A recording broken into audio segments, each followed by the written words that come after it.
Okay. All right. Well, it's 6:30, so we can go ahead and get going. Thanks everyone for being here this evening. My name is Virginia Lynn. I'm a staff analyst in the multimodal safety and design team in Houston Public Works. We're here to share information and answer questions about the median installation at Memorial and Addicks Howell.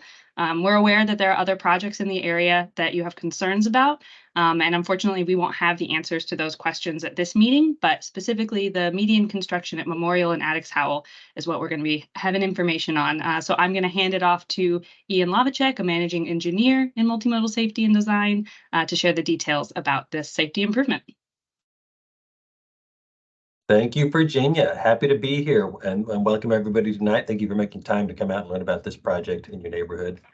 I know it's always after hours, people ready for the evening. Get us started. So to set the ground here, this particular project, we have won federal funding for.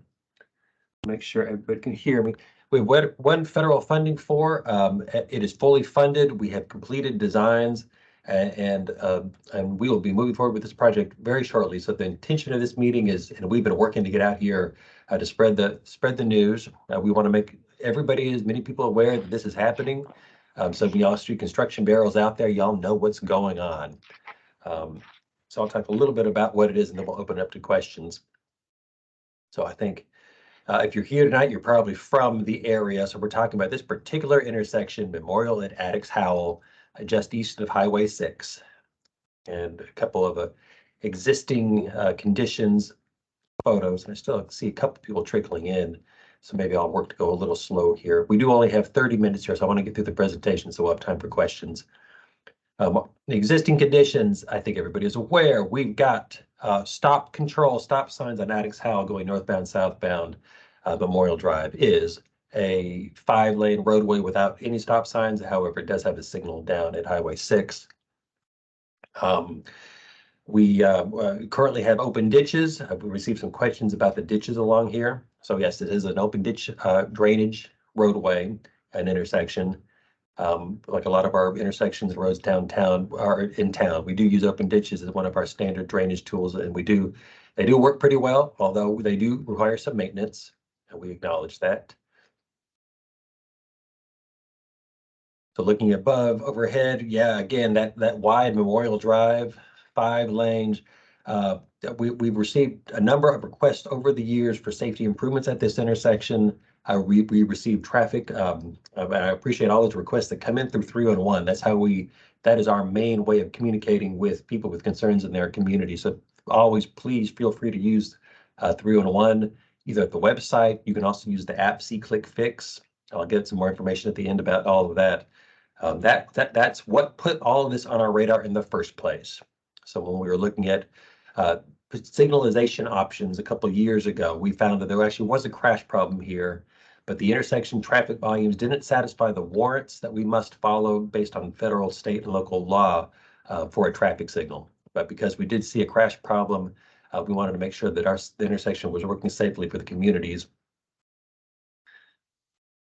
And looking at that crash history over this 5-year period, we've had 25 crashes here, and the really concerning kinds of crashes are the injury crashes. You'll have a lot of fender benders at a lot of intersections, but what makes an intersection really concerning for the life and safety of families and communities are these injuries, particularly these serious injuries.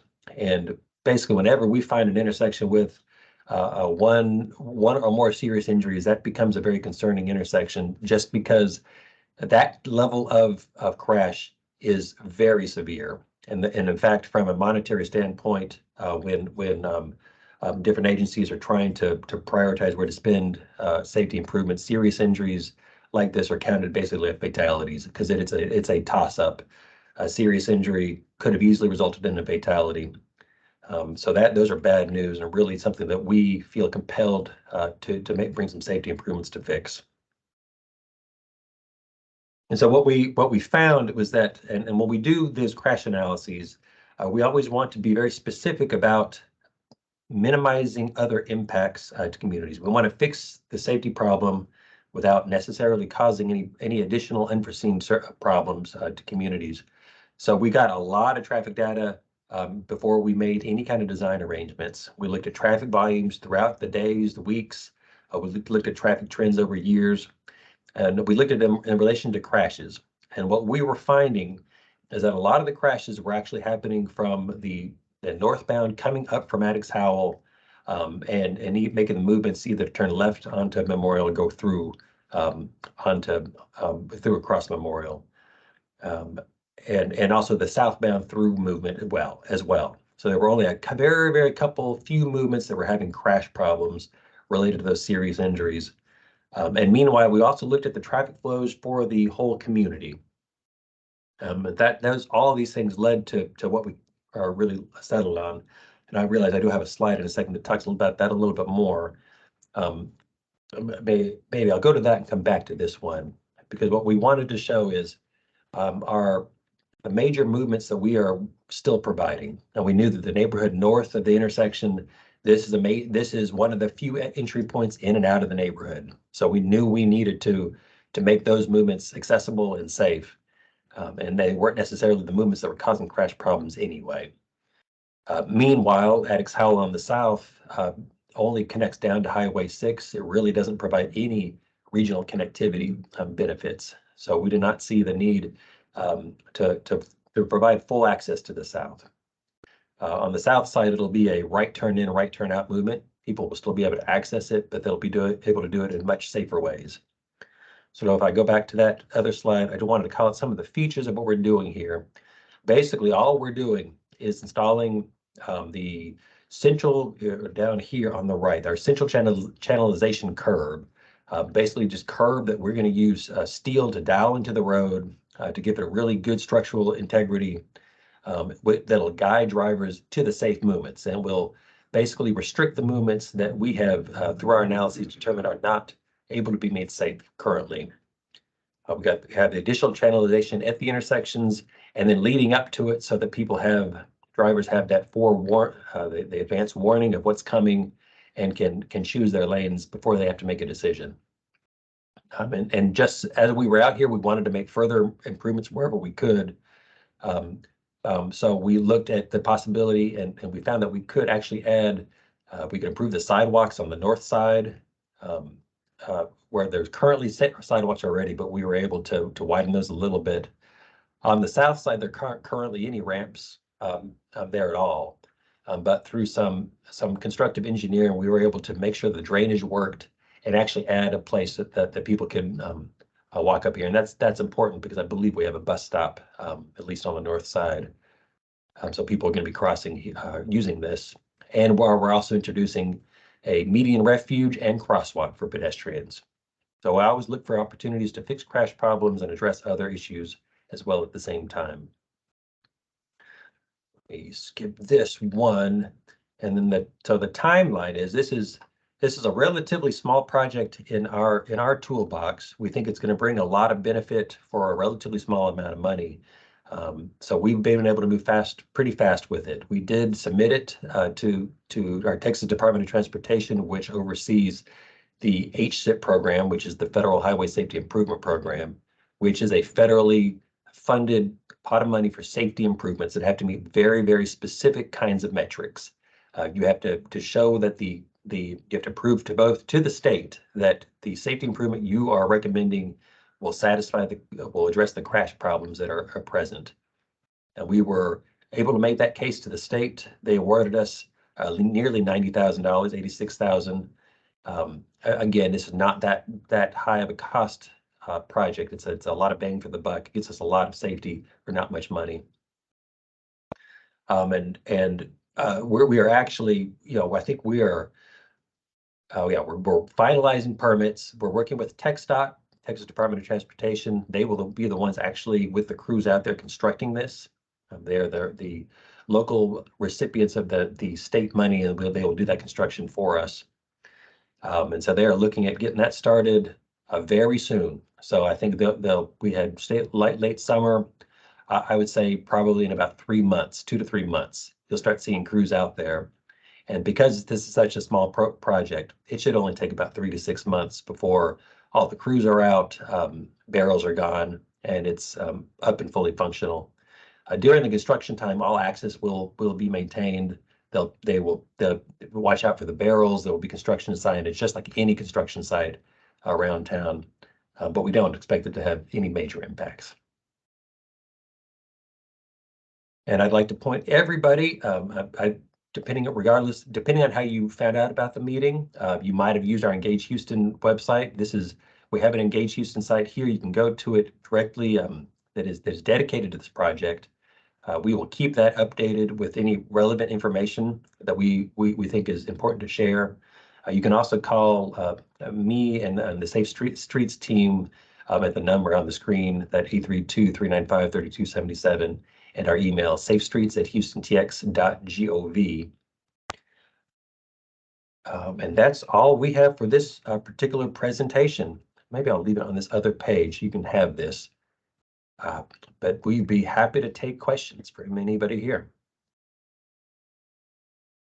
So if you raise your hand on the toolbar, then we can unmute you.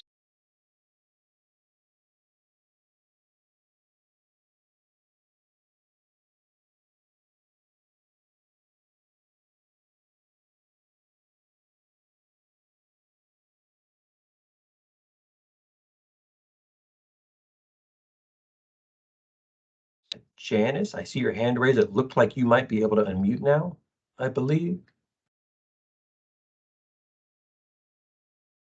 Can you hear me now? I can hear you. Yeah. Okay.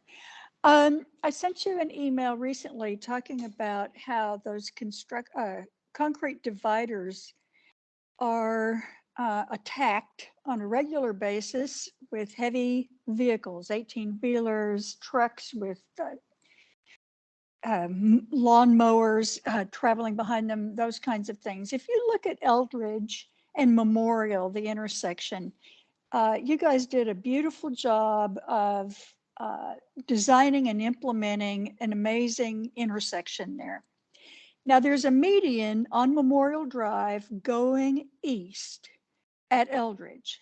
The people coming north on Eldridge, making that left-hand turn to go west on Memorial, have already destroyed the end of it. So there's chunks of concrete in that road. And that's a very new one. Is your construction design going to be different so that it can stand up to the abuse of really large and heavy vehicles? And in the pictures that I sent you, I was also showing you the median down by the post office at I-10 and some of the little barriers along our sidewalks that have now been thrown into the ditches because cars have knocked them over. So anyway, how does your construction for this project compare? Yeah, I think it's a good question. We have a lot of curbs around town, and it can be tough to get the details right. I can't necessarily speak to the specifics of the other situations, but it sounds like maybe in at least one of the cases, it might be a turning movement, maybe a left turn coming around busy. Yeah, so I think those kinds of movements can be really difficult for drivers. And also that's a much kind of bigger intersection. But I will say that for this particular design, we have had the traffic engineers who did the design. They have made sure that the design vehicles that they expect who will be using this can make all the movements. And the balance is you don't want to make it too generous because you don't want people making all the turns as fast as they can. You want to make sure that they feel a little bit tight and kind of slow down through here. So we're achieving that safety benefit. So there's always going to be a little risk that some drivers will hit it. I don't expect that this is going to be. I mean, y'all know the neighborhood better than me, but I would be surprised if the biggest trucks are going up Addicks Howell from here. But I wouldn't be surprised if those big trucks probably are at Eldridge Memorial Drive. Those major intersections really do see a lot of truck traffic. Right. Now, what you see are heavy garbage trucks. And those are enormous, but not necessarily long. But just the other day, I saw a moving van. It was 18-wheeler with the regular cab and then the trailer behind with 18 wheels coming down Addicks Howell turning onto Memorial, going towards Eldridge.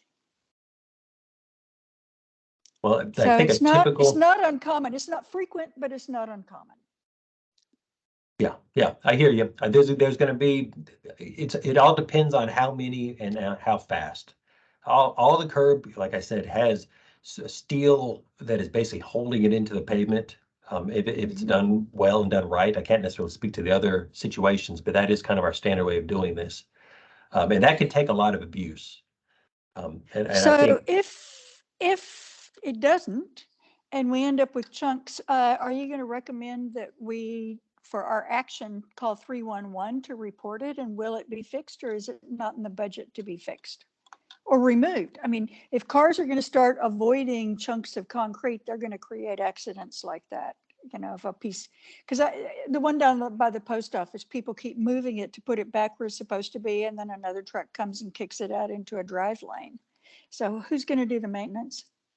well, that you got it right. That'll be 3-on-1 where you can recommend that, and we'll get somebody out. And I don't know why it's not being removed. That's the easy thing to do. We will get the curb out of the way if it's broken. I don't expect that to be a problem, but we'll get it away. Any kind of reinstallations or major repairs would probably have to be another project. But Yeah, because the other thing is the concern is at night, if a piece of that rebar is sticking up, it can puncture tires. that's fair. But If it's not we managed, do yeah. have medians. I will just say that Memorial Drive doesn't in this part have medians, but we have many curbs and medians around town that don't have that problem. Right. Oh, good. So we do have, Janice, maybe we do have a number of other questions. Sure, I'd I'm be happy to fine. come back You've to it. answered. You've answered it. Thank you, Janice. Thank you. I don't know So we, exactly how to handle this. so we Do you? have Rick Barkers. If you'd like to unmute Rick G. Barkers. Yes, ma'am. Can you hear me? Yes, sir. Yes, sir. Thank you. First of all, I do want to thank you for the work at Addicks Howell. I don't personally have a problem with the work at Addicks Howell that you're designing, and I'm taking your word for it that it will be an effective solution.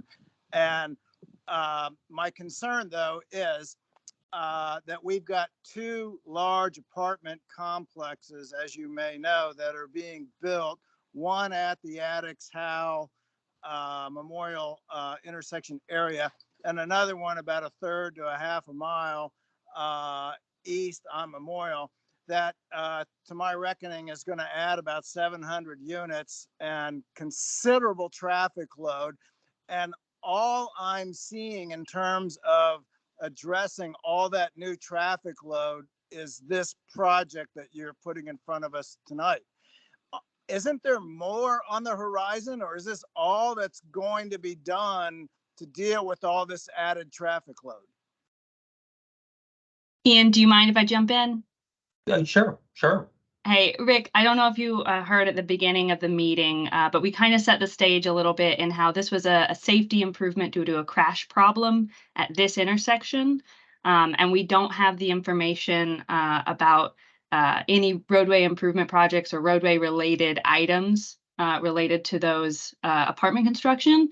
And so tonight, Ian and myself, we're just here to answer questions about this improvement. And really the origin of this improvement was resident concerns and a crash history at this location. So a bit unrelated. I don't consider it unrelated, but if that's your answer, I understand. Thank you.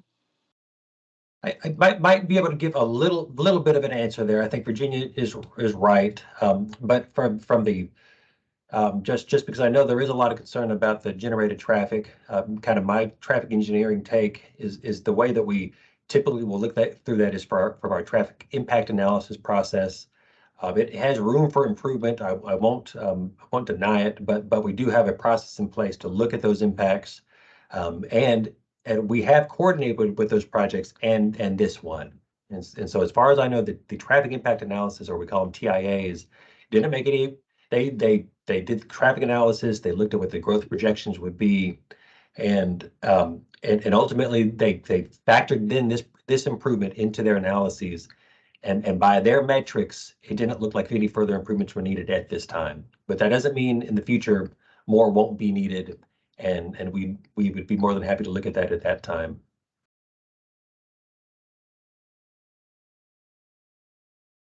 Okay, Julie, Okay. do you have a So we have who's Greg next? Surgeketter. I apologize if I mispronounced that. That's Greg Surgisketter. Thank you. Okay. I have one comment and a couple questions, and then I'd like to get back in the queue because I want other people to get in front. First of all, Eldridge was primarily done by the Energy Corridor Management District. They're the ones that made it look so nice. Yeah, thank you. I that is my understanding too. Yes. All right. Mr. Dan P., if you'd like to unmute.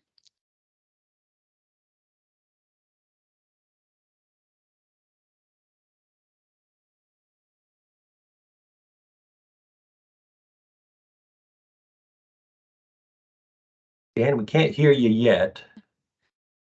I wonder if you're having a hard time. Try it now. Your icon has changed. Still nothing. Not coming through.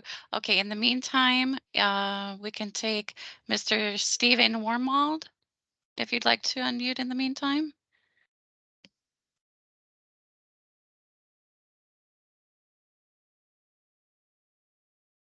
Julie, does he need to be moved up to the Yeah, presenters? he was. I'm not sure if it didn't let me because we have Dan. Oh, okay. Stephen, Okay. can we hear you?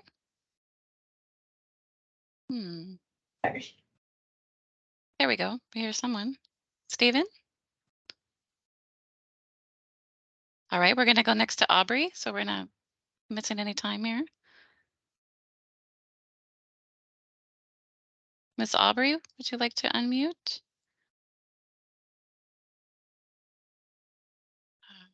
Okay. Nick, Mr. Nick, would you like to? There, we got one. Yeah, I'm here.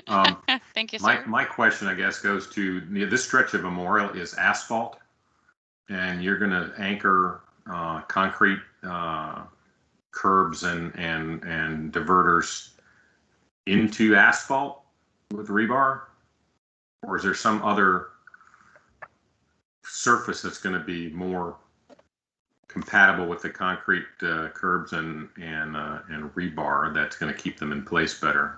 In other words, is this stretch of Memorial going to get concreted? Oh, no, that's an easy question. This is just a low budget project just to add curb to it. So at this point, it's not going to be changed or resurfaced. We do have ways to make sure that anchor goes deep enough into the asphalt and into the sub base. It gets pretty technical at this point, but we've done that successfully in other parts of town.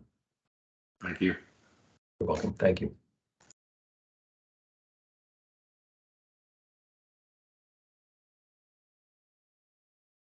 So, Mr. Stephen, would you like to try?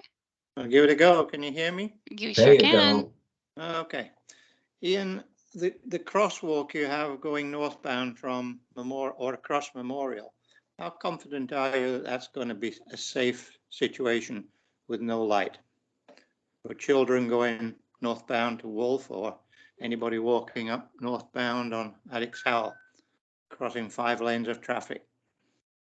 Well, the good news is it's going to be a major improvement over what's there now. There's no sidewalk currently on the south side of the road. There's no crosswalk. There's no curb ramps. And also currently you have to cross all of those lanes at one time. This will provide, you can see it here. It doesn't look very big here, but where we have that crosswalk and median refuge for pedestrians, you'll actually have a protected space protected by concrete for a couple of feet where you can rest in the middle. So I am confident it is going to be much safer than it currently is. And if we, I've told a couple of people that if we need to do more in the future, we can always do more. We can add more once it's all in place. Adding additional features is something that we can't necessarily add to this project right now under this budget, but we have other pots of money where we can look to add additional features that are compatible with this design. I'm sorry, but it's spurious to say it's better than what we have now. Right now, there's nobody wanting to go there from the 300 plus new apartments. There's nobody typically wanting to cross there. So My question again is, when you add 300 apartments and they want to use that crosswalk, is it safe? It's going to be safer for them than the currently existing conditions, yes. At what point, accident-wise, do we start to take seriously that it's not safe? We have factored in the crashes to define this project. No, I'm talking about crashes involving children and adults in that crosswalk. Do you have another question that I can help you with? No, that's my question. Thanks, I don't Steve. think it's safe. Next. Okay. Thank We you. want to we want to try any of the others that couldn't get through and try again to unmute and see. If not, we have Dan P in the interim. No traffic light. Are we sure the crisscrossing left turns won't still be an issue since it's up to drivers still? And the second part, crosswalk, since you said the apartment and this were unrelated, it's odd that a crosswalk was put here since it wouldn't go to from anywhere. But now there's, excuse me, but now there is an apartment complex, so it'll be useful. But there is no access from the south side of Memorial neighborhoods. How do we get a crosswalk installed at Crossroads Memorial? So I can take the first one. So there will not be a traffic signal here. We did that analysis and we can always do that again. 3-on-1 is the way that you can submit that request, and we will always take a look at the current conditions, even with this in place. And if we need to make changes to this in the future, we can and will do that. But for more specifically for the question of the crisscrossing left turns, you're right, this will still be requiring the drivers to make some judgment calls. They'll have to see that it's safe to cross to their receiving lanes. But now they'll have a place where they can get into the middle. And more to the point, I guess that those movements can already be made. The movements that we're getting into crashes are no longer going to be made. So the movements that were previously safe to make will still be allowed. And then the next question about crosswalks, that is another good one to put in 3-on-1. We have a process to follow that as well. We can't install them everywhere. We wanted to make sure that this particular intersection, because it had the bus stop, it had that connection to the neighborhood up north. It seemed like an important place to make sure that if we're putting in the concrete, we don't block people from walking across the street. And if we're doing all of that, we probably need to put the crosswalk in as well. But do please use 3-on-1, use see click fix, any way to access that 3-on-1 system to make those requests to us, and we'll look at the feasibility of installing them elsewhere. Okay. And we have those two, and then following, I'm gonna follow with Greg's. The notice put out stated all vehicle movements will remain possible except for the northbound left turns from Addicks Howell onto Memorial Drive, which will be restricted. How about northbound and southbound Addicks Howell? How does a pedestrian cross across Memorial on the east side of Addicks Howell? So for the first question, how about northbound and southbound Addicks Howell?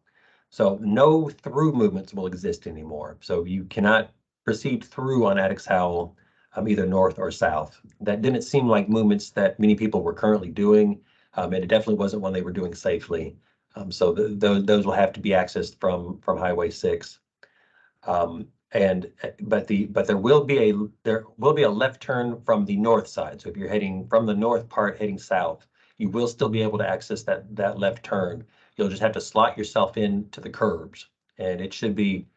There will be some slotting. Pay attention to the curbs and just find your way. And it should be clear once it's in place.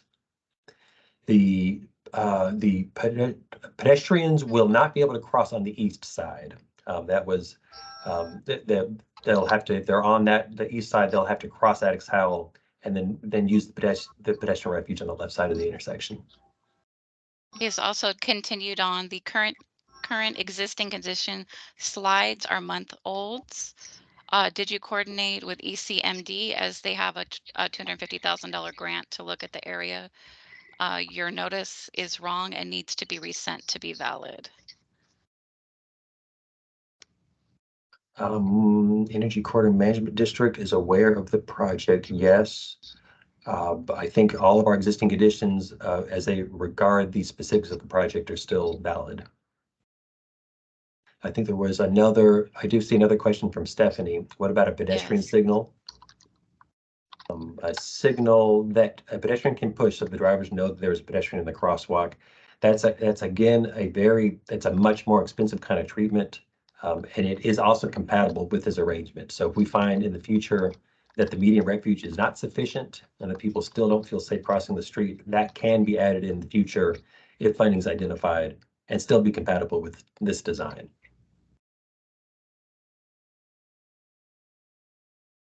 Okay, were there any additional participants that were unmuted or were unable to unmute?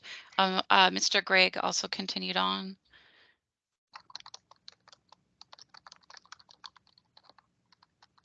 Mr. Dan is asking how wide is the median refuge? It doesn't look wide enough for a group of elementary school kids to cross to walk to the school. I do not have the specific measurements with me. Okay.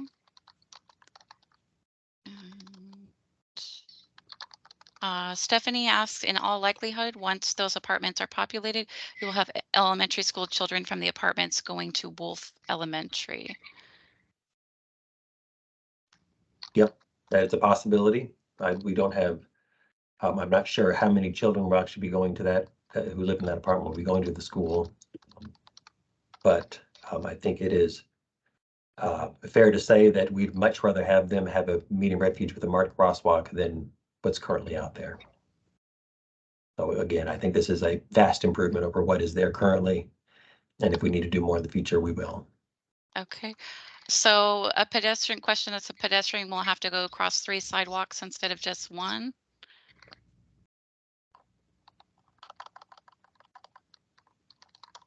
I think that question is for the specific situation where somebody wants to cross from the northeast corner to the southeast corner or vice versa.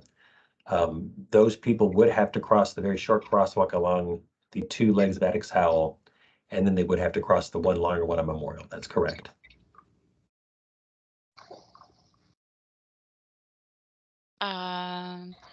He is concerned about it making having the 3 sidewalks, making it less safe on that portion. Right, and no sidewalks currently exist on the south side. So we think we are vastly improving safety by providing actually a space for somebody to walk and stand outside of the street.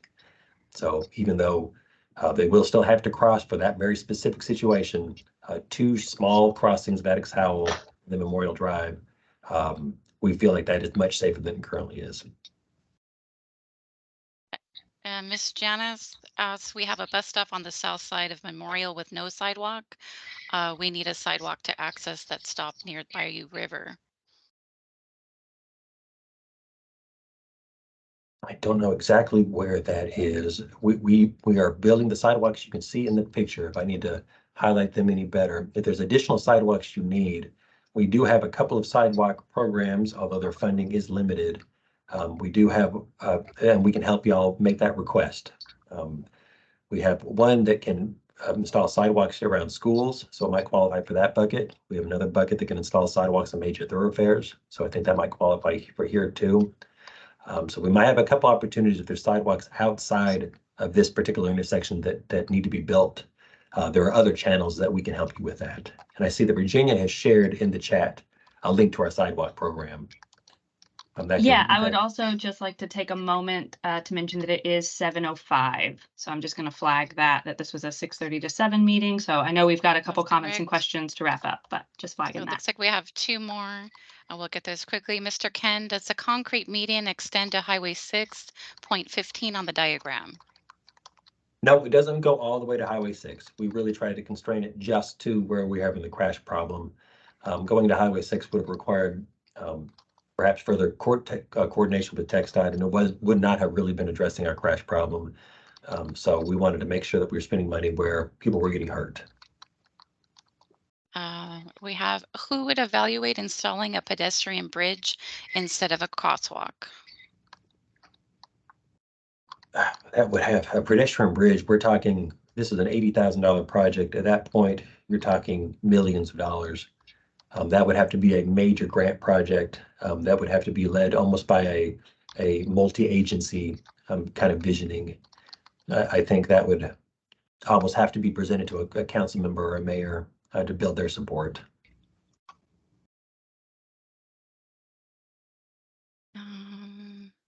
Let's see. Yes, the meeting was set for 30 minutes with the invite. Our subject matter experts have dedicated their time this evening to that. Also says pedestrian refuge islands. Isn't there only one? That we are showing one pedestrian refuge island. It might have been a typo. Okay. I think that's everything we have for questions this evening. If you would like to submit any additional ones, you can submit them to the, I don't know if you want to go back to the slide with the contact information, if you're able to. That's a good idea. And here you go, safe streets at houstontx.gov. And one of their subject matter experts from their team will be able to answer the questions for there. I apologize that some of you were unable to get unmuted on your end. On mine, it was showing availability. We appreciate your participation. And again, if you need anything additionally, please reach out via email or telephone as listed there. We have the environmental review. How do we get their environmental review again? One last quick there. Not entirely. There's an environmental review process that's very technical that document lots of things that aren't really relevant to this conversation. That's a requirement of the federal government that we send. For this project, it's actually a very high level, not very detailed, because we're not really having an environmental impact. So the environmental review on this was very minimal. I don't know what you want to see from that, but it's not typically available. I don't even think I've seen it necessarily, just because it's so kind of in the weeds about just getting the federal approval in place. I think for bigger projects, the environmental process is much more intensive. It has certain public engagement requirements and air quality kind of calculations. But for something like this, it is a very minor document. Okay.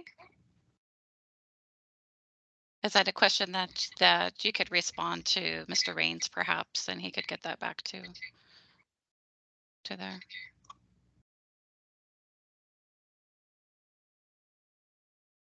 Sorry, Julie, are you There's asking Ian to send something to me? he's asking, is there yes, there's a traffic study on the project due to 700 new apartments being built. It doesn't appear so. And Mr. Gregg is asking if he can get back to them on the information about the environmental review. Yeah, if Mr. Ivacek can send it to me, I'd be happy to send it to Mr. Search-a-Scatter. I'm sorry, what did you want me to send to you? He doesn't have it, Joe. Any information you have about the environmental impact study that's available, even if it's just a small document, just any information that you have about it. I don't think I have it, but if I have it, we can work through that and get that to you. Thank you. Appreciate it.